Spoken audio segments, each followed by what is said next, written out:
Assalamualaikum warahmatullahi wabarakatuh. Hamdan syukronillah amma ba'd. Sahabat manusia plural, saya hormati dan saya banggakan. Menarik sekali, saya nonton Guru Gembul. Dia membahas tentang Jokowi. Jokowi yang dulu dan Jokowi yang sekarang. Dia terangkan secara rinci banyak hal yang dia bahas, termasuk hubungannya dengan PDIP. Termasuk yang kita mungkin belum tahu. Ibu Mega selalu ngomong bahwa Jokowi kalau tidak ada PDIP tidak akan jadi apa-apa. Apakah faktanya seperti itu? Apakah surveinya seperti itu? Saya kira dia berbicara objektif persoalan ini, Guru Gembul. Karena saya lihat semuanya dikritik sama dia, makanya menarik kalau saya menyimak Guru Gembul ini. Banyak hal yang saya petik di apa yang selalu dia sampaikan. Coba kita dengarkan sama-sama nih ya. Sisi baik dan buruk Jokowi diungkap. Sisi gelap dan terang Jokowi diungkap. Gaya berpolitik Jokowi diungkap. Guru Gembul memang. Coba kita dengarkan sama-sama nih sampai tuntas, karena ada kalimat terakhir yang dia sampaikan yang mungkin ini bakal membuat tercengang kalian semua. Persoalan PDIP dan dirinya. Persoalan Megawati dan Jokowi. Oke, kita dengarkan sama-sama nih ya. Apakah ramalan prediksinya benar atau tidak? Kita akan lihat hari-hari ke depan. Coba kita cek dulu videonya. Baraya tahu nggak bahwa Pak Jokowi itu sebenarnya bukan politisi, dia biasa-biasa aja, dia adalah seorang pengusaha kayu. Tetapi kenapa dia bisa menjadi pejabat dan menjadi politisi dan akhirnya menjadi presiden dan sekarang jadi senior dari sebuah partai politik yang sangat besar atau senior dari beberapa partai politik yang sangat besar? Kan ceritanya di Solo itu dulu kejadiannya itu yang sangat dominan itu adalah PDIP, dan PDIP itu pada waktu itu disepuhi oleh Pak Rudi Kumis, FX Rudi, mohon maaf ya. Nah, Pak Rudi itu masalahnya adalah non-Islam. Tetapi karena dia menang dari sebuah partai yang memang dominan di sana, maka dia kemungkinan besar akan menjadi wali kota atau menjadi penguasa Solo itu. Nah, karena khawatir karena Solo dipimpin oleh seorang non-Muslim atau seorang kafir, maka kelompok Anu itu kemudian bikin cerita-cerita sedemikian sehingga akhirnya Pak Rudinya ada di bawah, sedangkan yang naiknya itu adalah Pak Jokowi. Jadi Pak Jokowi bukan siapa-siapa, hanya pengusaha kayu, tapi dia diangkat setidaknya tokoh yang memimpin Solo pada waktu itu adalah Muslim gitu. Nah, dari situlah akhirnya Pak Jokowi ternyata populer dan seterusnya hingga menjabat sebagai presiden dan akhirnya menjadi sesepuh bagi beberapa partai politik besar di Indonesia. Kita harus menggarisbawahi dari awal bahwa Pak Jokowi itu memang bukan berasal dari partai politik, tetapi muncul gara-gara kecelakaan yang disebabkan oleh kelompok X tadi itu atau partai X tadi itu gitu.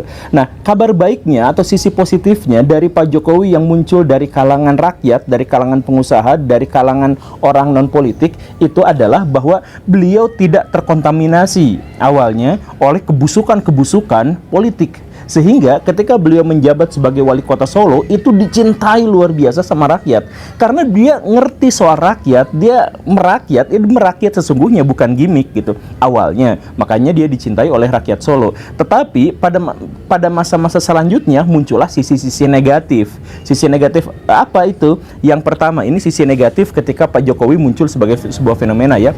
Yang pertama, dia dimanfaatkan oleh partai-partai politik untuk mendongkrak suaranya. Kemudian yang kedua, dia dikerubuti oleh oligark media yang kemudian memanfaatkannya dalam investasi jangka panjang. Dan yang ketiga adalah pada akhirnya Pak Jokowi bukan hanya terlibat dalam dunia politik yang kotor, tetapi dia menjadi pemimpin boneka.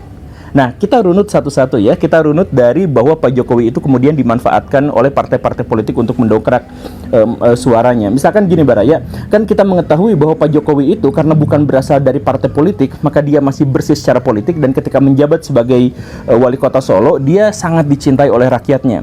Nah, ini kemudian dimanfaatkan oleh partai-partai untuk mendongkrak suaranya. Bahkan sampai sekarang PDIP dengan, saya mohon maaf ya, dengan Ibu Megawatinya percaya sepenuhnya bahwa Jokowi bisa naik sebagai presiden, menjadi orang besar dan sebagainya, itu adalah gara-gara PDIP-nya gitu. Bahkan Ibu Megawati berkali-kali menekankan, menegaskan bahwa Jokowi itu bukan siapa-siapa tanpa PDIP dan sebagainya. Padahal kalau misalkan kita lihat datanya, yuk kita nonton datanya Baraya. Justru sebaliknya, PDIP itu dulu suaranya tuh mau anjlok, tidak tertolong, dan satu-satunya cara agar dia suaranya bisa bertahan di atas adalah dengan mencalonkan Joko Widodo sebagai kepala daerah di Jakarta dan kemudian menjadi presiden di Indonesia. Kan begitu. Kan makanya dulu itu kan saya mohon maaf ya, kan Ibu Megawati itu pengen berkuasa. Tetapi kalau misalkan mencalonkan dirinya sendiri, maka suara PDIP akan jatuh dan sebenarnya PDI dan Megawati juga sebenarnya tidak memiliki celah suara yang signifikan. Karena itu diangkatlah Jokowi. Maka Jokowi itu sebenarnya adalah cara PDIP untuk bisa mempertahankan suaranya, kan begitu. Bukan sebaliknya, bukan Jokowi tidak ada apa-apanya tanpa PDIP. Sebaliknya, Jokowi digunakan oleh PDIP untuk menaikkan suaranya, kan begitu ya. Itu datanya atau itu misalkan itu penjelasannya. Itu surveinya pernah ada gitu. Makanya sekarang pendukung Jokowi itu jauh lebih banyak daripada pendukung PDIP gitu. Makanya PDIP naik itu gara-gara Jokowi dan kemudian Ibu Risma dan seterusnya gitu. Pas awal menjabat sebagai pemimpin Jakarta itu dia idealis, dia nggak mau bikin jalan tol. Semua program-program, semua proyek-proyek yang berhubungan dengan jalan tol itu dihentikan. Tapi tak lama setelah itu tiba-tiba Pak Jokowi mengatakan, oh sekarang saya mau bikin jalan tol. Tepat disitulah menurut saya itu momen di mana Pak Jokowi menyerah dengan idealismenya dan kemudian ikut pada kelompok-kelompok politik yang jauh lebih besar daripada itu. Dan setelah itu apa yang terjadi? Setiap Pak Jokowi mau mengeluarkan kebijakan, baik itu sebagai kepala daerah DKI maupun kepala pemerintahan di Indonesia, beliau itu sedikit-sedikit nanti nunggu restu dari Ibu Mega, sedikit-sedikit nanti saya tanyakan dulu sama Ibu Mega dan sebagainya, kan begitu. Bahkan dia diam ketika Ibu Megawati mengatakan bahwa Pak Jokowi itu adalah petugas partai. Ya gak jadi masalah statusnya Pak Jokowi di PDIP sebagai petugas partai itu benar. Tetapi kalau misalkan menyebut bahwa Pak Jokowi sebagai presiden itu adalah petugas partai, itu melukai etika konstitusi kita, kan sebenarnya begitu. Ya tapi bagaimana lagi, kan pada akhirnya kita di sini ditunjukkan, didemonstrasikan bahwa Pak Jokowi itu defisit kekuasaan. Pak Jokowi itu krisis otoritas. Dia sebagai presiden dia tidak bisa memimpin dengan baik karena setiap apapun kebijakan-kebijakannya itu harus ditanyakan dengan kelompok yang lebih besar yang ada di belakangnya atau sponsornya atau partai politiknya atau hal yang semacam itu, kan seperti itu.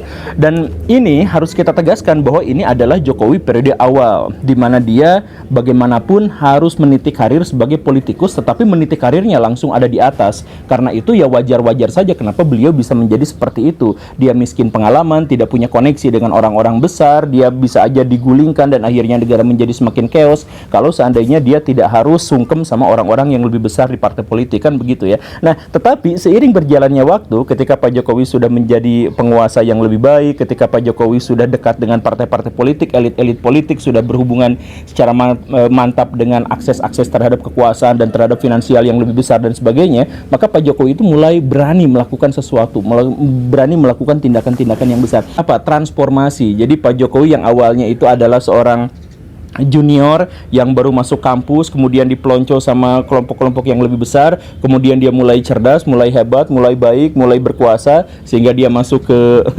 jadi pengurus himpunan yang seperti itu. Nah, dan setelah itu apa yang terjadi? Sekarang Pak Jokowi sudah benar-benar bertransformasi menjadi pemimpin yang jauh lebih besar, jauh lebih agung, jauh lebih hebat, sehingga beliau waktunya untuk bikin dinasti. Tapi betapapun ini menunjukkan bahwa sekarang Pak Jokowi itu sudah menjadi godfather-nya, sudah menjadi pemimpin besarnya. Catat kata-kata saya nih ya, ini benar atau tidak silahkan nanti kunjungi lagi channel ini. Catat kata-kata saya bahwa tidak jauh dari sekarang Ibu Megawati akan mengundurkan diri atau lengser sebagai pemimpin PDIP dan digantikan oleh Jokowi. Benar atau salahnya ya kita lihat saja nanti. Oke, menarik gak? Menarik gak? Saya potong-potong ya itu videonya yang berkaitan dengan Jokowi aja. Dia banyak hal sebetulnya berbicara. Coba kunjungi aja channelnya Guru Gembul ya. Tapi yang jelas menurut saya ini pandangan Guru Gembul yang objektif menilai Jokowi. Dan saya yakin sih sebetulnya kalaupun menimpa kepada para politisi punya keluarga yang berpotensi memimpin, dia juga akan memberikan peluang yang sama. Makanya saya sepakat dengan Fahri Hamzah. Di dalam persoalan ini nggak ada dinasti politik di urusan demokrasi. Yang ada keluarga politik. SBY menginginkan ya anaknya AHY yang meneruskan persoalan politik. Maka terus didorong-dorong sebagai menjadi cawapres. Cuma ya kebetulan aja. Belum ada yang mau masyarakat. Ada yang mau sedikit kader Demokrat doangan gitu ya. Megawati yang menginginkan Puan menjadi capres bahkan atau cawapres, tapi apa boleh dibuat elektabilitas nggak naik-naik. Dan ternyata sasarannya sekarang ke anak Jokowi. Dan ya minimal jadi dipilih menjadi wapres. Artinya ya itulah. Ya terserah ini mau dipandang baik atau buruk ya tergantung kita yang menilai sebagai masyarakat sih. Yang jelas kalaupun peluang ini didapatkan oleh para pimpinan partai politik sekarang yang punya anaknya yang berpotensi maju atau capres jadi cawapres, ya akan melakukan hal yang sama mungkin seperti Jokowi. Dan Jokowi capek mungkin diatur-atur, sehingga sudah waktunya dia mengatur sesuai dengan pikirannya, sesuai dengan prinsip dan konsepnya. Yes, itu. Tapi saya tetap pilih Ganjar sih. Sampai detik ini minimal masih hati saya klop ke Ganjar. Tapi langkah politik Jokowi saya hargai. Orang yang pernah kita pilih. Kecewa sedikit karena tidak sama pikiran kita dengan pikiran Presiden Jokowi. Karena tidak sama pilihan saya dengan pilihan Jokowi, itu aja kecewanya. Selain daripada itu manuver kesimpulan politik, ya itu mah terserah dia. Dia udah sangat akan tahu konsekuensi dan segala macamnya. Itu yang di akhir menarik Gembul. Kita lihat aja. Dalam waktu dekat ini, tidak akan jauh, Jokowi atau Megawati akan mengundurkan diri atau akan digantikan oleh Jokowi. PDIP akan digantikan oleh Jokowi katanya. Oke, kita akan lihat ramalan Guru Gembul. Apakah akan terwujud atau bagaimana? Semakin seru, semakin menarik. Assalamualaikum warahmatullahi wabarakatuh.